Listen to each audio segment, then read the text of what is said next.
Donc de mon papa, Maurice Delacourte, qui est né en 1920. Bon, il faisait partie de la résistance, mais il avait...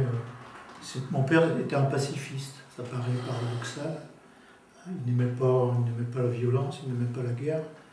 Ils se sont trouvés embarqués dans une histoire un peu malgré eux.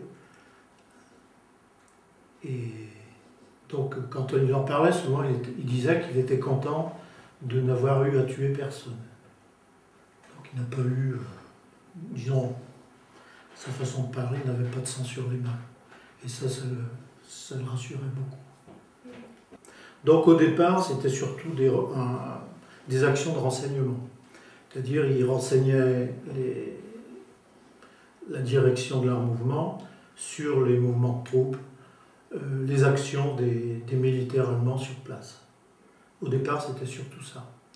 Donc, en se promenant, il racontait ce qu'il voyait, quoi, en gros, ce que faisaient les Allemands. Donc, c'était surtout du renseignement. Il devait connaître les mouvements des troupes nazies, au départ. Et au départ, il faut savoir qu'ils n'avaient pas d'armes, ils n'avaient rien.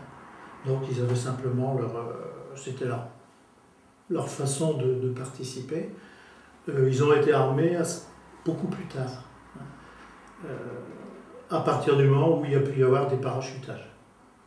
Donc les actions, il y a eu un parachutage fait par l'armée anglaise à la limite du bois de Montrécourt. Je ne sais pas si vous savez où c'est Montrécourt.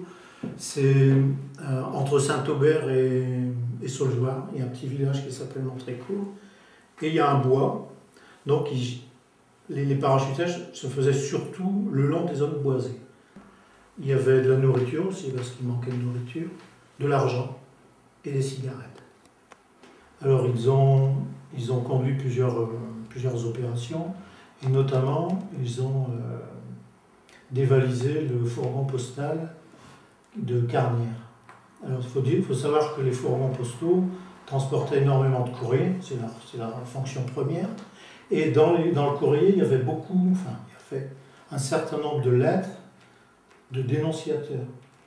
Disons qu'il y a des gens qui étaient partisans du régime en place et qui écrivaient pour dénoncer telle ou telle personne, avec ou sans raison. Donc c'était aussi un moyen pour les résistants de saisir du courrier, ponctuellement, et d'essayer de trouver des lettres de dénonciateurs, qui étaient souvent d'ailleurs des lettres anonymes. Et en plus, ils récupéraient les tickets d'ravitaillement. Parce que la consommation était... Bon, il y avait peu de choses à acheter, puisque l'Allemagne réquisitionnait énormément de produits, ainsi que de nourriture en France, pour l'effort de guerre allemand.